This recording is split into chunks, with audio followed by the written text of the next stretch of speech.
That's, actually, I'm going to pass on to the experts in policy, and that's the collected people in this room. And before I do, I just want to say our speakers are very expertly pulled out some of the streams and ranges of ideas that they've heard today, and have been very disciplined in trying to stick to those 10 minutes that they were given.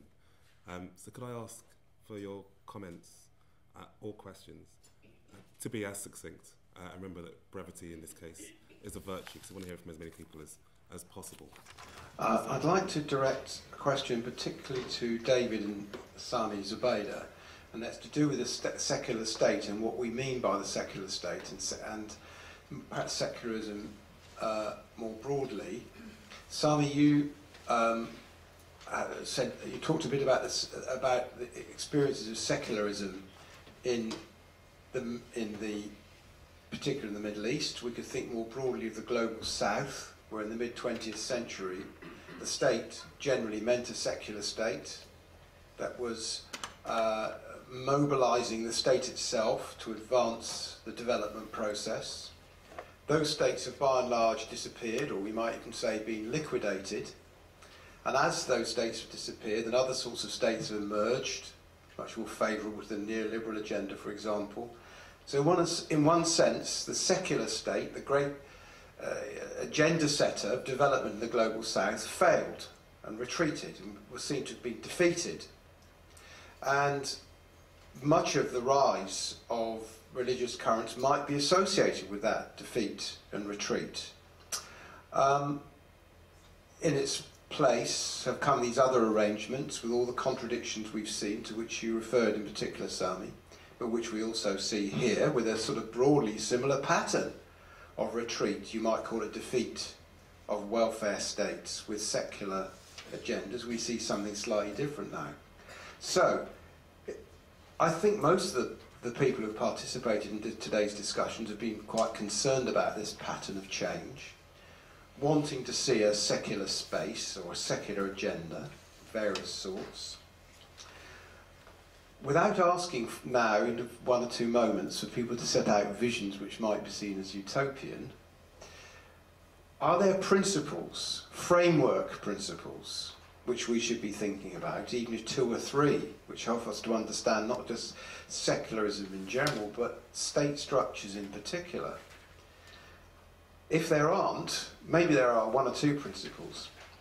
If there aren't detailed ones at the moment, is there a project here which academics, non-academics, people in NGOs, concerned organisations should be establishing, getting off the ground, in which we really seriously brainstorm what this means and what the policy implications are?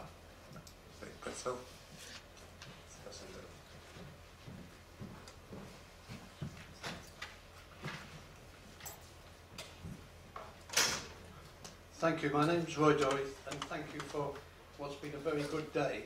I want to make the first comment about what I felt would have underpinned the conference if we'd had it at the beginning, and it may be just where I'm coming from. But one of the things which I think we've lacked is a perspective on what I would call personhood, the nature of the human person in relation to the dynamics and the things which we've been talking about today. Because I think we make a kind of an assumption, A, that we know what we mean when we talk about people, and the other thing about the whole sort of historical analysis, the sociological analysis.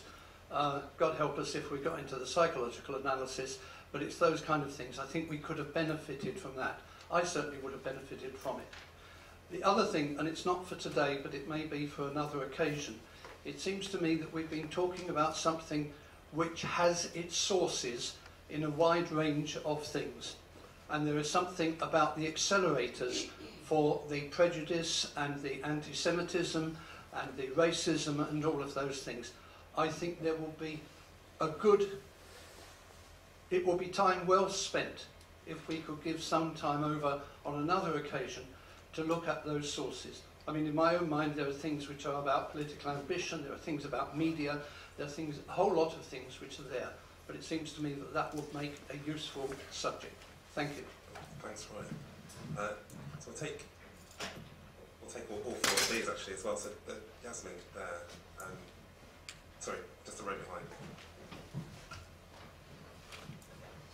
Hi, thanks. I don't want to sound like the voice of doom, but I've had a really interesting day, so thank you. But I chair a charity which works with domestic violence offenders, and I do worry how we go forward in trying to create a better society where funding is being cut drastically, but also where the charity sector is being forced into coalitions.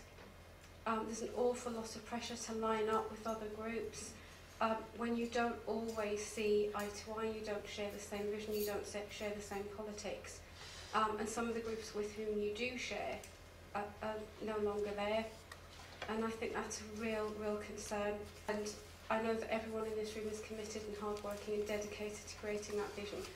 But we also have bills to pay, and there's the reality of our day-to-day lives. Tell me about it.